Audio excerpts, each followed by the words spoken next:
So I guess with that, we're getting started. So welcome to the Collaborative Journalism Summit. I'm Stefanie Murray.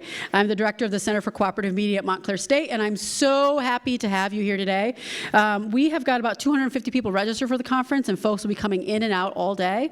And we are really thrilled to be on the campus of George Washington University here at the School of Media and Public Affairs.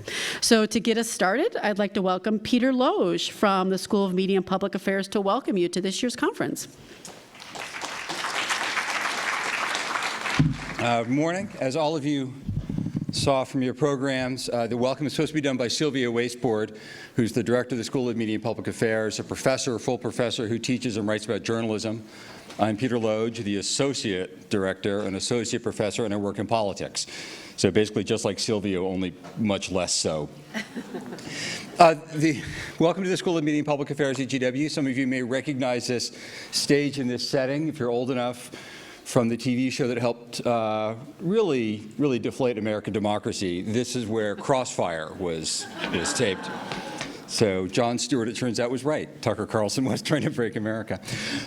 The challenges our nation and our world face are blindingly complex and incredibly interrelated.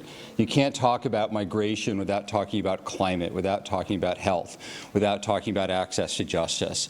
You can't talk about public health and mental health issues and mental illness without talking about addiction, without talking about housing, without talking about, again, access to justice.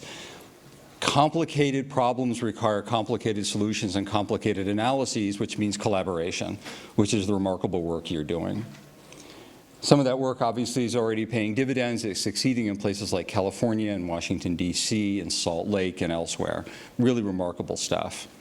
Journalism, of course, faces its own set of complicated, interrelated challenges. There are questions of trust, questions of access, questions of locality, and of course, who's going to pay for all of it? And again, complicated questions probably require complicated answers, which is the work you're doing. I've seen the program. I look forward to hopefully popping in some of the sessions over the next day or so, while also visiting some climate work and climate activism and climate research being done upstairs as well. I hope to learn from you. I hope to follow up on this conference. Most importantly here in SMPA, from my perspective, most importantly, is we're training our students to go into this complicated world.